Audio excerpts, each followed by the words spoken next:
Hello everybody, how's it going? You're probably asking yourself, Hunter, where's all your things? Where are all your belongings? You're probably asking yourself, Hunter, didn't you guys just move there? Are you really moving already? Listen you guys, there is a lot for us to talk about. Stephanie and I are hopping in the car in about an hour and a half. We're moving to a new place and we're going to have some time to sit down and talk about what's been going on. Oh, hi Lex.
Okay, hi everybody.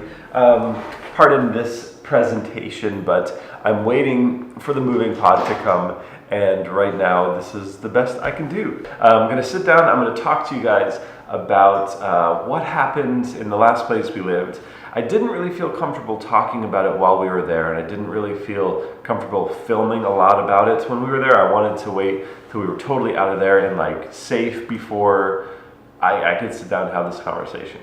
It's kind of like a weird, long, crazy story, so I'm going to make it as short and sweet as possible for you guys, but I'm going to tell you all the details.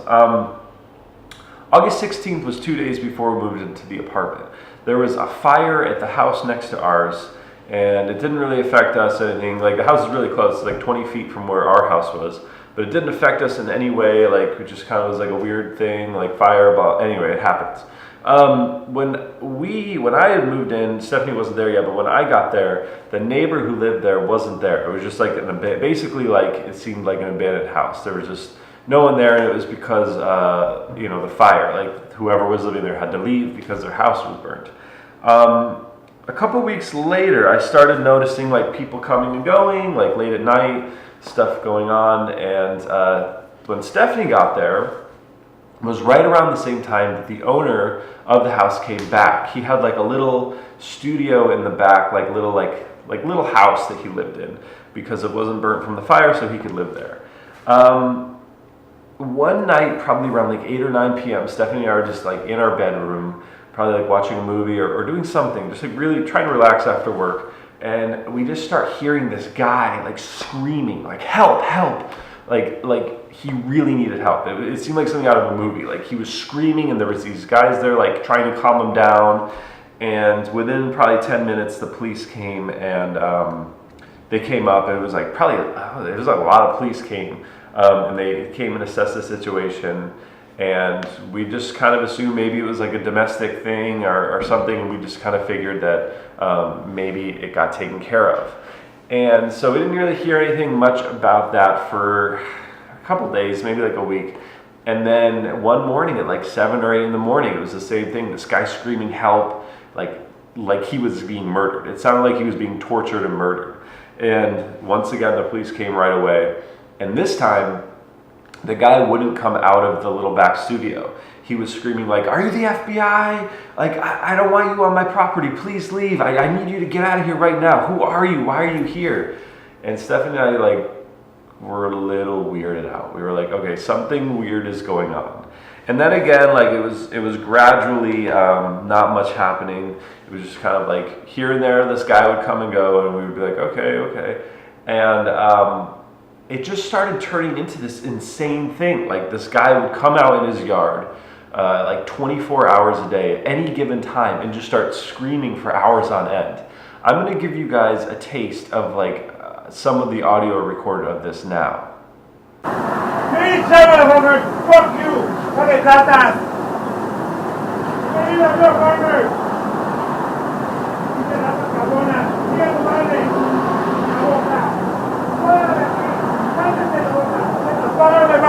now. I walk in the middle of it. You ain't on it. I think this is my fucking bank. I'm fucking thief. Leave my office now. I want. Leave. Leave my office. I want. You don't know when to get the fuck out. Leave now. Putas. You think you're gonna get caught at us? You think you're gonna get caught at us? Why you steal my fucking IDs? You want everything. You go through my shit. You photocopy it. Of course you have copies of everything I own. Because you took it.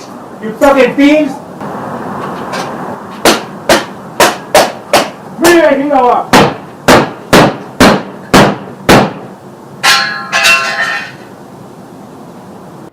Alright, so imagine hearing that, but like all day and all night. And keep in mind that our bedroom was like 20 feet from this guy's, where he was at all time. Like he could see into our bedroom, he could see us, we could see him, and he would just scream about like how everyone was trying to kill him, how the government was like wiretapping his house, how all these people were trying to like steal all his money, and how someone bombed his house, and how people are trying to like blow up his house and take all of his insurance money.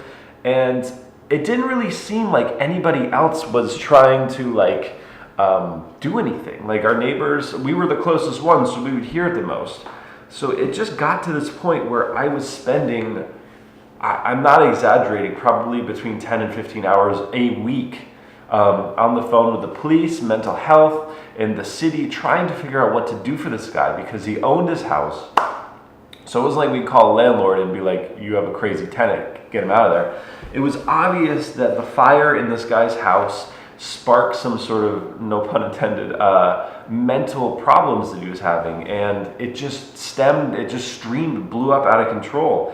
And we just felt so helpless. Like we would call our landlord and be like, the neighbor is threatening to kill us. He would say like, all white people need to die. Stephanie was safe, but like me. And when he would personally call us out, he would say the names of our house numbers, and he would call us out and be like, you guys need to get the hell out of here, like swearing at us, calling us names.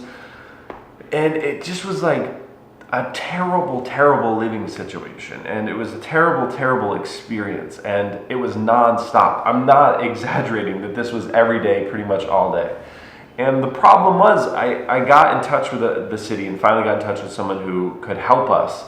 The problem was this guy didn't want help. He was so paranoid that everyone was out to get him that whenever someone would come to check on him, he would lock all of his doors, he would gate up his house, and he wouldn't let anybody in. So the problem was that this guy was obviously had some sort of really serious mental issue, but he was refusing help. And there were times where he would go silent for a couple of days and then he would come back. And actually, I had to do so much research about this guy because the cops and people who were asking me questions wouldn't do it. So I found his Twitter, and it was just tons and tons of crazy stuff. But he would talk about how he would be on 72-hour medical holds to check out his mental health, and then they would just let him go. So he would be back to doing the same stuff. He would throw stuff at our window. He would throw stuff on our side of the fence, and just totally an insane experience. And as you saw in the video, like he would paint like my killer, I'm gonna find you, in red paint with his hands all over his property. He painted his car red with like blood red paint with his hands, like the whole car he painted. It was just totally crazy. And this whole experience with this guy, it just led us to being like, we can't do this. We can't stay here anymore. So we had to break our lease and we had to find a new place to live. And here we are now. There's more of this story. There's like so much more that happened with this guy, but I'm trying to keep this as short as possible. This is already super long. But it was just totally like a stressful, crazy experience. When Stephanie and I were leaving and driving away, we just started like laughing and smiling with relief. Like, oh my God, we do not have to hear this anymore. We don't have to be harassed every day anymore. Like, it's so incredible to go to bed and not wake up at 2 a.m. with someone screaming your apartment number and saying that you need to die and that people are going to blow up your house. It's just like, I can't believe that I had to go through it. I can't believe Stephanie had to go through it. But here we are in this new apartment, in this new place, and it just occurred to me, I haven't told you guys where we moved to yet.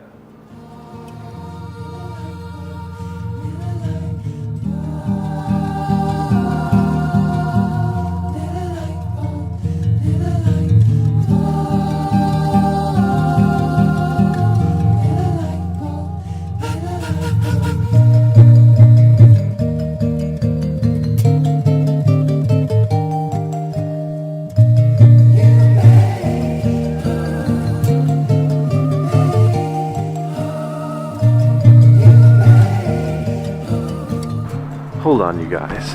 Is it just me, or does this all seem very, very familiar?